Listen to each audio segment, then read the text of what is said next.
नमस्कार पालक मित्रांनो, आरटीई 25% मोफत प्रवेश प्रक्रियेच्या एका अत्यंत महत्त्वाच्या टप्प्यावर आपण आज उभे आहोत.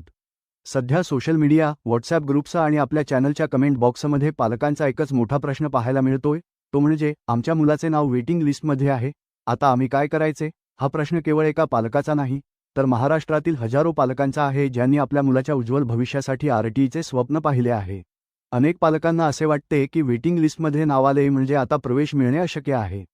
पण पालकांनो, चित्र तसे नाहीये. आरटीईची प्रक्रिया ही केवळ संगणकीय सोडत नाही, तर ती कागदपत्रांच्या कायदेशीर पडताळणीवर अवलंबून असलेली एक क्लिष्ट प्रक्रिया आहे. आजच्या या विशेष व्हिडिओमध्ये आपण प्रत्येक बारीक-सारीक मुद्द्यावर प्रकाश टाकणार आहोत. वेटिंग लिस्ट म्हणजे काय, ती कशी क्लिअर होते, पडताळणी केंद्रावर नेमके काय घडते आणि सर्वात महत्त्वाचे म्हणजे तुम्ही दुसऱ्या शाळेत प्रवेश कधी घ्यावा, या सर्व प्रश्नांची उत्तरे तुम्हाला आज मिळतील. सध्याच्या अधिकृत आकडेवारीनुसार प्रवेश प्रक्रिया सुरू होऊन आता काही दिवस झाले आहेत. जर आपण एकूण जागांचा विचार केला तर साधारण 1 लाखाहून अधिक जागा आरटीई अंतर्गत उपलब्ध असतात.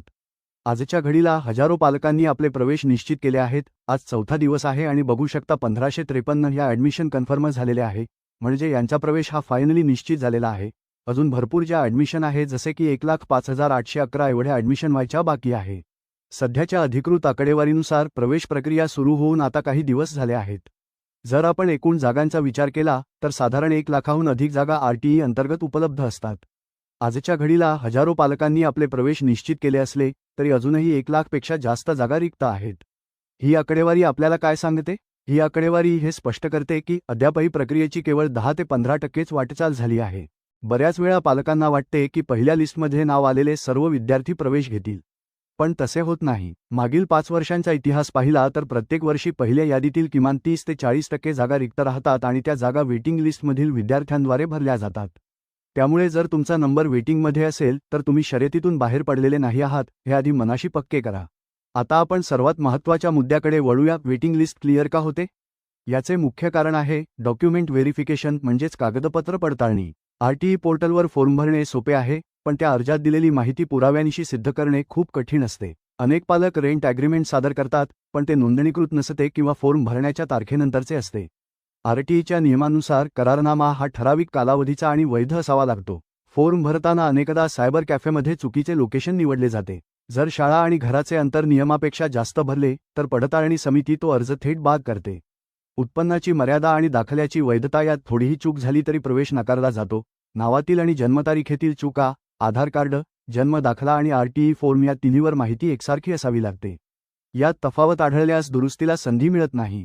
जेव्हा निवड झालेल्या यादीतील विद्यार्थ्यांचे हे प्रवेश रद्द होतात तेव्हा त्या रिक्त जागी वेटिंग लिस्टवरील विद्यार्थ्यांची वर्णी लागते. म्हणूनच वेटिंग लिस्ट ही केवळ नावाला नसते, तर ती प्रत्यक्ष प्रवेशाची दुसरी पायरी असते. समजा पुणे किंवा मुंबईतील एका नामवंत शाळेत आरटीईच्या 60 जागा आहेत. पहिल्या सोडतीत 60 विद्यार्थ्यांची निवड झाली आणि 60 विद्यार्थी वेटिंगवर ठेवले गेले. पडताळणी दरम्यान असे लक्षात आले की निवड झालेल्या 60 पैकी 20 विद्यार्थ्यांच्या कागदपत्रांत त्रुटी आहेत किंवा काही पालकांनी अंतर जास्त असल्याने प्रवेश घेण्यास नकार दिला. आता त्या शाळेत 20 जागा रिक्त झाल्या. नियमानुसार आता वेटिंग लिस्टमधील 1 ते 20 क्रमांकाच्या विद्यार्थ्यांना मेसेज पाठवले जातील. जर या 20 पैकी पुन्हा 5 जणांचे प्रवेश काही कारणाने झाले नाहीत तर 21 ते 25 क्रमांकाच्या वेटिंगवाल्यांना संधी मिळेल.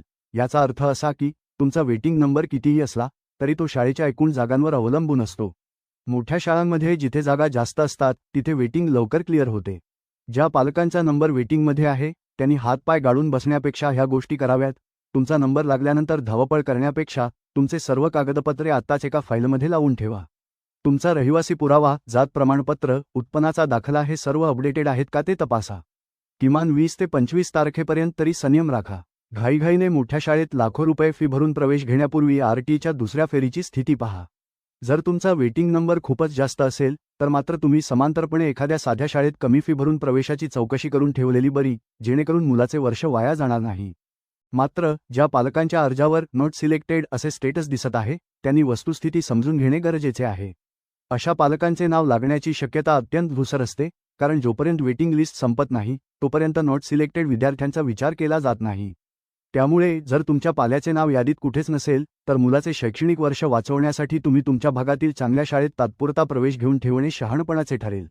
जर भविष्यात आरटीईमध्ये काही जागा रिक्त राहिल्या तर तुम्ही तिथे विचार करू शकता, परंतु सध्या तरी तुम्ही पर्यायी व्यवस्था करून ठेवलेली बरी. शेवटी आरटीई प्रक्रिया ही गरीब आणि गरजू विद्यार्थ्यांसाठी आहे. वेटिंग लिस्टमध्ये नाव येणे ही तुमची चूक नाही, ती केवळ नशिबाची आणि उपलब्ध जागांची बाब आहे. पण या प्रक्रियेत पारदर्शकता आहे. कोणीही तुम्हाला पैसे देऊन वेटिंग क्लिअर करून देतो असे म्हणत असेल तर अशा फसवणुकीला बळी पडू नका. आरटीईची सर्व प्रक्रिया ऑनलाईन आणि सिस्टीम जनरेटेड आहे.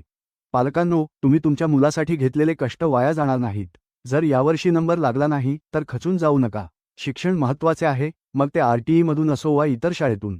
मी या चॅनलच्या माध्यमातून तुम्हाला प्रत्येक अपडेट देत राहीन. दुसरी लिस्ट लागताच मी तुम्हाला कळवेन की प्रवेशासाठी आता पुढे काय करायचे आहे.